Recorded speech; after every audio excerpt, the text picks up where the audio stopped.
So good day sa inyo mga paps. Magpapalit tayo dito ng dust seal tsaka oil seal. Repack na din tayo. So ito yung nabili ko sa Lazada. Orig Yamaha yan, one set.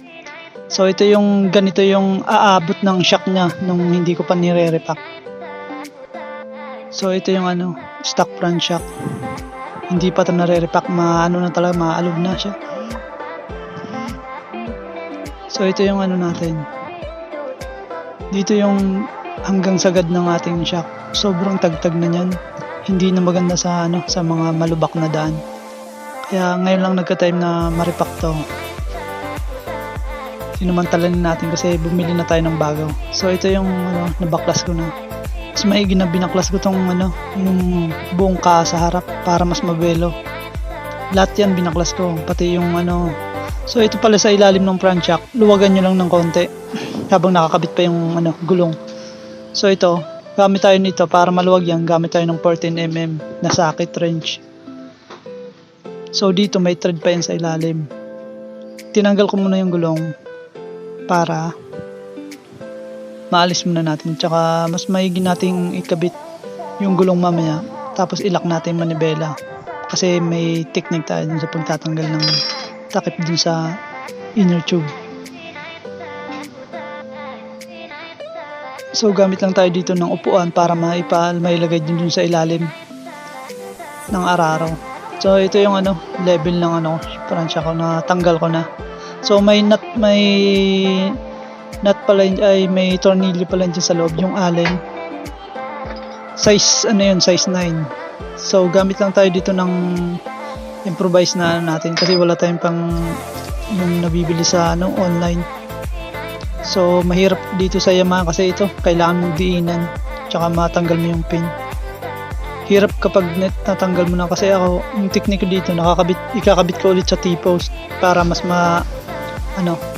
tsaka ito tinanggal ko na rin tong caliper para kasi wala akong gamit dito ng flower type na allen eh. So ito yung 8mm, tatanggalin din natin yan.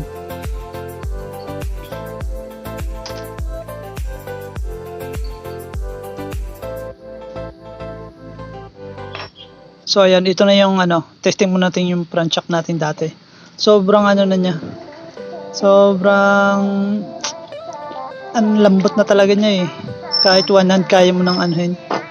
So mamaya tingnan natin to kung wala na bang oil or kulang na lang. So ito na yun, naikabit na natin ulit yung gulong tsaka yung natin shock. Tapos ilalak natin tong nating steering natin, or hindi, basta may makapitan lang tong mas maigi talaga may tools kayong So ito natanggal na natin, lang talaga yun, tiyagaan lang. So ito na yung laman nya, kunting-kunti lang talaga yung mga paps. Halos isang shot glass lang yan, dalawa na sa dalawa ng shock, isang shot glass lang. Matagal na kasi ito eh. So ito yung natin, inner tube.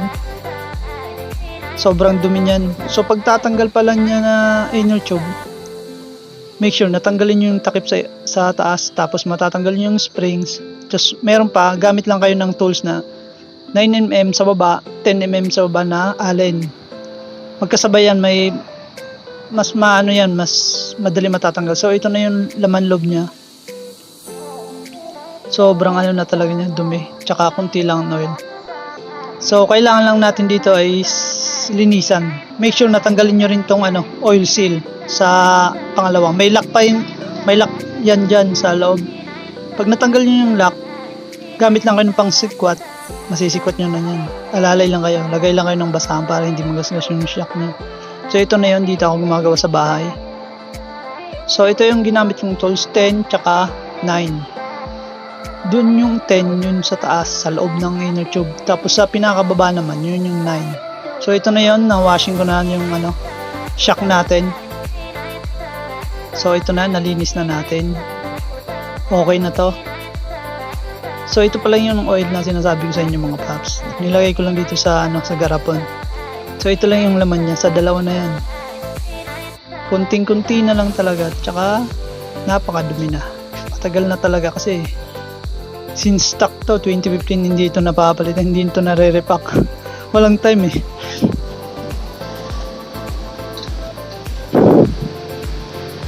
So ito yung mga kalat ko dito sa sa bahay. So ito yung oil seal. Napaka niya na dumi. Tapos ito yung lock niya. Para matanggal niya yung oil seal. Lilinisin din natin yan kasi hindi tayo nakabili ng bago. So ito rin yung sa kabila. Napaka kinalawang na talaga siya sa loob. So ito rin yung oil seal. Palitin na talaga lahat yan eh. So ito yung busina ko, DRX. Sobrang lakas niyan. Tinanggal ko muna kasi para mabuela ako kanina sa pagtanggal ng lock, ng pin lock dun sa ibabaw ng inner tube. So ito na yon, sasamantalayin natin yung pagre-repack, linisin na rin natin tong front caliper niya. Brake caliper para isang gawa na lang. Linisin natin. Gamit lang kayo ng sabon yan mga babs. Easy lang yan, basic lang. So sa pagtatanggal ng pin na nasa loob ng caliper, make sure na hindi kayo mabaliktad. So ito yung nilinis ko na, niliha ko lang yung mga babs. So salamat pala kay Kuyang Rider sa sa akin. Sakto din naman dumating. Kaya malalagay na natin to. So ito yung sinasabi ko, 10mm yan sa loob yan mga paps. Tapos yung sa ibabaw naman, ay sa ilalim pala, sorry. Yun ay 9mm. So ito yung natin, technique natin. So ito, kinuha ko lang to sa pagitan ng shock, ay ng carb, tsaka throttle body. Hindi throttle body pala yun eh. Yung pagitan ng ng manifold pala. So kumuha lang ako dun para malagay natin sa inner tube para may makita tayong makita natin yung gaano kung hanggang saan yung play ng shock natin.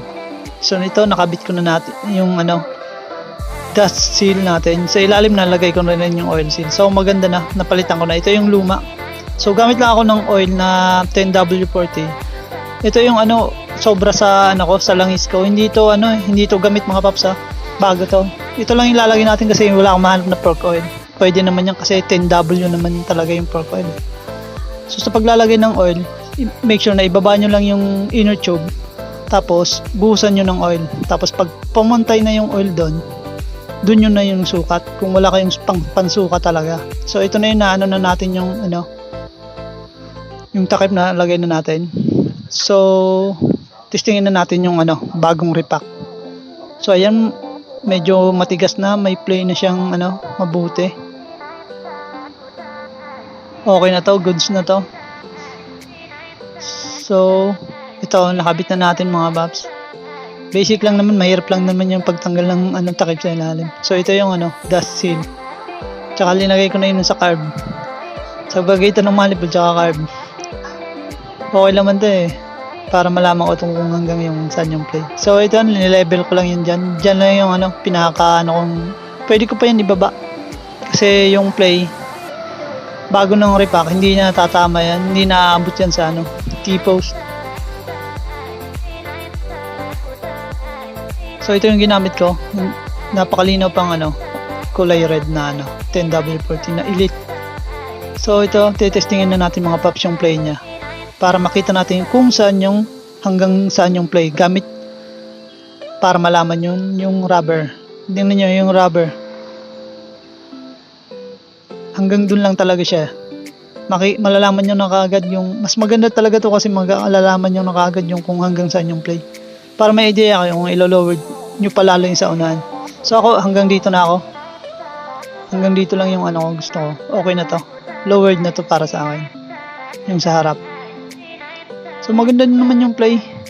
Medyo parang magtigas-tigas siya. Hindi katulad nung dati. Na halos halos wala na yun. Pero hindi pa naman umaabot yun sa T-post. Matagtag lang talaga.